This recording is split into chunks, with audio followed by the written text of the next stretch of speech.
अस्सलाम वालेकुम viewers, welcome to learning art PS5 510 organisational psychology का लेसन नंबर 10 रिवॉर्ड सिस्टम पे। आज हमारा पूरा लेक्चर पे के इर्द गिर्द घूमने वाला है। Pay is the first reward system available to manager और ऑनर्स। पे वो तरीका है जिसमें कोई भी एम्प्लॉय एक ऑर्गेनाइजेशन के साथ जुड़ा रहता है। आप किसी भी ऑर्गेनाइजेशन किसी भी फर्म में चले जाओ, आपको ये देखने को मिलेगा कि वहाँ पे जो भी एम्प्लॉयज़ काम कर रहे हैं वो किसी ना किसी पे काम कर रहे हैं। वो पर डे हो सकती है, कुछ घंटों पे हो सकती है, या पर मंथ हो सकती है। डिपेंड करता है कि क्या क्राइटेरिया सेट किया गया है। HR डिपार्टमेंट इस सब को देखता है कि क्या एडमिनिस्ट्रेटिव रूल्स होंगे, क्या प्रोसीजर होगा, पे का कितनी पे होगी, और वो सारा लेबर कंट्रोल करता है, लेबर कोस्ट को। और ये टॉप मैनेजर्स और HR कंसल्टेंट के लिए एक मेजर टास्क होता है, ये कह लें चैलेंज होता है कि किस तरह उन्होंने पेस को रखना है जिससे फिल्म को भी नुकसान ना हो और एम्प्लॉयज़ का हक भी ना मारा जाए। और प्रॉपर क्राइटेरिया के मुताबिक हो, जिसकी जितनी परफॉर्मेंस है, जितनी जिसमें स्किल है, उसके according. Then employ pay check is certainly important for its purchasing power. ज़ाहिर बात है कि इंसान मेहनत करता है, जब उसे उसके पैसे मिलते हैं तो उसमें फीलिंग ऑफ सेल्फ वर्थ आती है, वो अपने आप को साइकोलॉजिकली इकोनॉमिकली पावरफुल फील करता है। द वाइड वेराइटी ऑफ पे policy and procedure present manager with the two prong challenges. दो चैलेंजेस जो मैनेजर को देखने पड़ते हैं पे पॉलिसीज और प्रोसीजर के दौरान, के वो किस तरह अपनी ऑब्जेक्टिव्स को गेन करेगा एक फिल्म में। देन क्या सिस्टम होगा जो कि उसकी फ़िल्म की यूनिकनेस या उसकी फ़िल्म की जो खसूसियात या इन्वायरमेंट है उसके अकॉर्डिंग मोल्ड हो सके। फिर आ जाते हैं मैनेजर्स और ऑनर्स में क्या डिफरेंस है। यूजिंग पे एज एन इंसेंटिव, जो मैनेजर्स होते हैं वो पे को इस तरह देख रहे होते हैं कि वो कंपनी में लॉन्ग रन देख रहे होते हैं इस चीज़ को। यानी अगर उन्हें एक स्किल्ड पर्सन मिल रहा है तो वो कहेंगे कि इसको इतनी पे दे के हम रख लें क्योंकि ये आगे हमारे काम आएगा। जबकि ऑनर्स का जो इंटरेस्ट होता है वो शॉर्ट रन प्रॉफिट पे होता है, यानी वो कि देख रहे होते हैं कि अगर हम इतनी पे इसको देने लग देंगे तो हमारे लिए नुकसान देना हो, या हम थोड़े से टाइम के लिए काम लें और बस। रिस्क टेकिंग, जो मैनेजर्स होते हैं वो रिस्क टेकर्स होते हैं, वो रिस्क लेते हैं, जबकि जो ऑनर्स होते हैं वो रिस्क नहीं लेते, वो घबराते हैं इससे कि उन्हें डर होता है कि कहीं उनकी इन्वेस्टमेंट ज़ाया ना हो जाए। टाइम होराइजन, जो मैनेजर्स होते हैं वो शॉर्ट टर्म पर्सपेक्टिव रखते हैं, जबकि ऑनर्स होते हैं वो लॉन्ग टर्म पर्सपेक्टिव रखते हैं। Research shows a number of things that are related to pay as reward. पे से मोटिवेशन इंक्रीज़ होती है।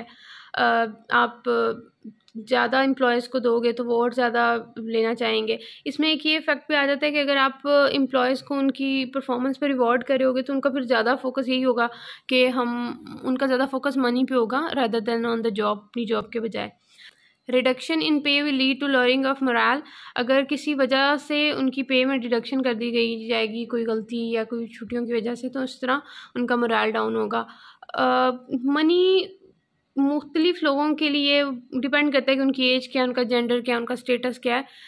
उनके लिए मुख्तलिफ तरीके से एक्ट करी होती है एम्प्लॉय के लिए, वो मुख्तलिफ तरीके से मनी को देख रहा होता है। इस चीज़ पर डिपेंड करता है कि किस एज से ताल्लुक़ रखता है, उसकी ज़रूरियात कैसी हैं।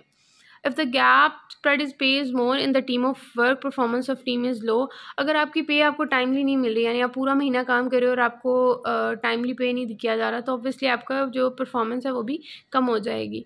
और rewarding team rather than person is more motivating, आप एक एज ए टीम जब रिवॉर्ड देते हो तो वो ज़्यादा मोटिवेटिंग होता है बजाय इसके कि आप सिर्फ एक बंदे को जब रिवॉर्ड दे रहे होते हो। मेथड ऑफ पे, कौन कौन से तरीकाकार हो सकते हैं पे के। बेस पे होती है बेसिकली जो पे आपकी रख दी जाती है, यानी आप जब जाते हो आपको हायर किया जाता है तो आपको बताया जाता है कि मंथली आपको इतना दिया जाए, तो वो फिक्स पे होती है। वो ये भी हो सकता है कि अगर आपको आवर्स की बेसिस पे रखा जा रहा है तो बताएंगे कि पर आवर आपको इतना मिलेगा, तो वो प्री डिटरमाइंड होती है मार्केट कंडीशंस के कारण। मेरिट पे भी प्री डिटरमाइंड क्राइटेरिया के अकॉर्डिंग पे की जाती है, जैसे for example cost of living.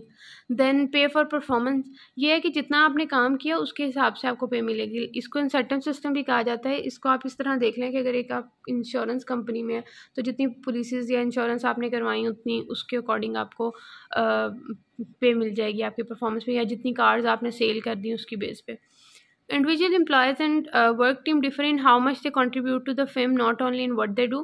इसमें देखा जाता है कि एक इंडिविजुअली किस तरह काम कर रहा है या टीम में वो किस तरह काम कर रहा है, और सिर्फ यही नहीं देखा जाता कि वो क्या काम कर रहा है, ये भी देखा जाता है कितना अच्छा हो रहा है वो काम।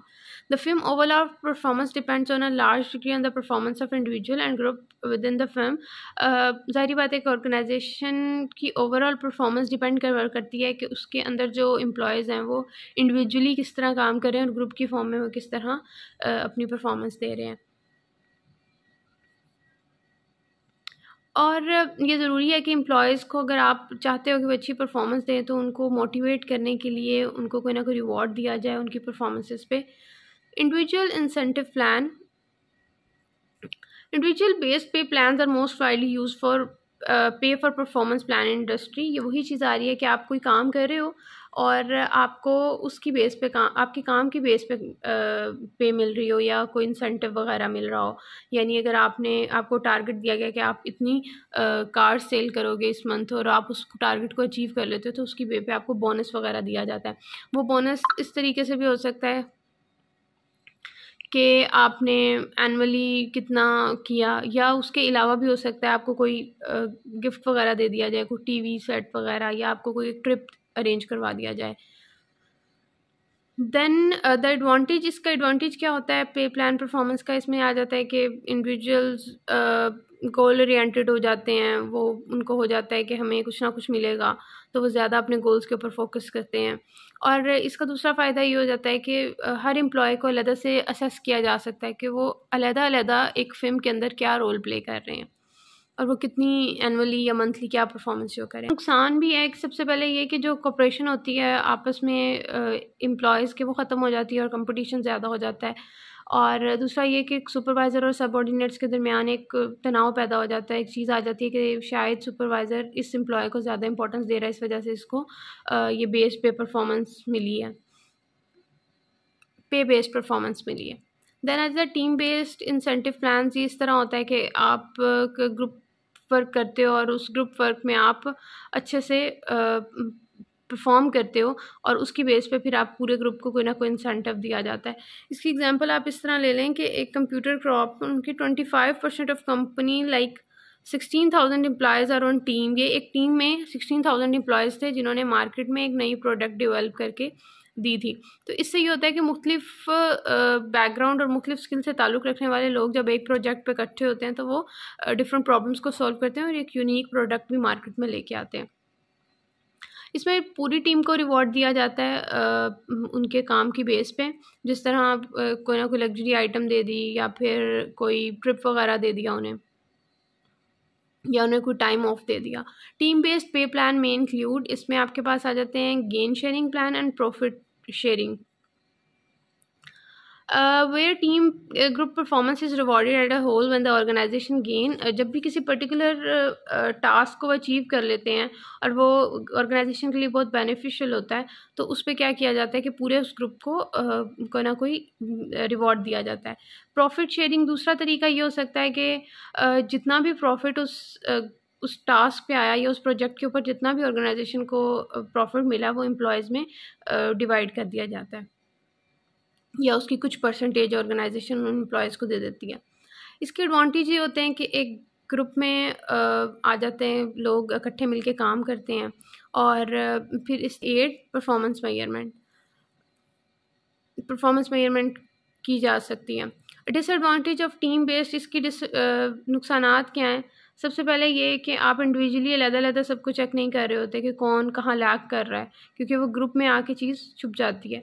फिर फ्री राइडिंग इफ़ेक्ट में ये वो बात आ जाती है कि एक इंसान किसी चीज़ का फ़ायदा उठा रहा है मगर उसमें कोई अपना एफ़र्ट पुट ऑन नहीं कर रहा या उसके लिए कोई बिल पे नहीं कर रहा। आप इसी तरह देख लें कि कोई पब्लिक बस यूज़ कर रहा है और उसके लिए कोई फेयर पे नहीं कर रहा है, इसको फ्री राइडिंग इफ़ेक्ट कहा जाता है। तो इस तरह ग्रुप्स में होता है कि अगर एक इंसान काम नहीं कर रहा और बाकी ग्रुप मेंबर्स कर रहे हैं, तो at the end of the day वो ग्रुप मेंबर भी उस प्रोजेक्ट से फ़ायदा उठा रहा हो कि जी इसने भी इसमें काम किया था।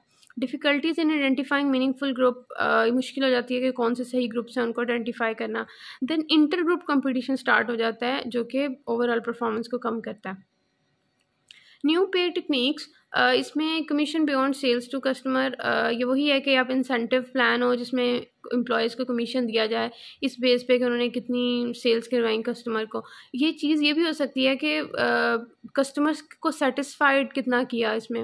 रिवॉर्डिंग लीडरशिप रोल्स, ये बेसिकली मैनेजर्स के लिए होता है कि वो किस तरह अपने एम्प्लॉयज़ को सेटिस्फाइड कर रहे हैं और किस तरह वो पूरी ऑर्गेनाइजेशन में मैनेजमेंट कायम कर रहे हैं और जो डिज़ायर्ड रिजल्ट थे या जो कोई उन्होंने टास्क अचीव करना था वो अचीव कर लिया उसकी बेस पे।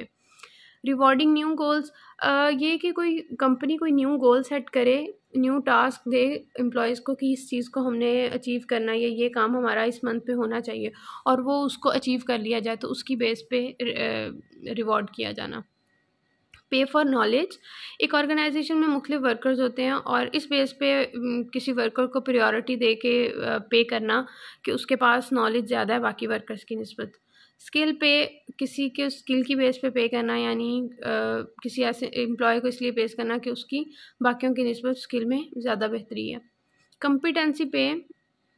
कंपिटेंसी पे विजिबल नहीं होती मगर ये ऑर्गेनाइजेशन के लिए हेल्पफुल होती है, फ़ायदेमंद होती है। इस तरह एक एम्प्लॉय एक से ज़्यादा ज़ुबानें जानता है तो इससे ये फ़ायदा हो सकता है कि किसी और ज़ुबान का अगर इंसान एज ए कस्टमर आएगा तो वो एम्प्लॉय उसको डील कर सकेगा। ब्रॉड बैंडिंग में आपके पास आ जाता है कि आप एक रेंज सेट कर लेते हो। लेट्स सपोज अगर मिडिल लेवल मैनेजर है तो उसकी 10,000 से 50,000 के दरमियान पे होगी। अब किस तरह टॉप मैनेजमेंट उसको इंक्रीज़ करेगी वो उन पर डिपेंड करता है, मगर उनको ये लिमिट दे दी जाती है कि उन्होंने इस लिमिट से आगे नहीं जाना, तो इसमें पे ग्रेडिंग सिस्टम की ज़रूरत नहीं होती, तो that is called broad banding. So viewers, this was our lecture number 10। मिलते हैं अपने नेक्स्ट लेक्चर में। अल्लाह हाफिज़।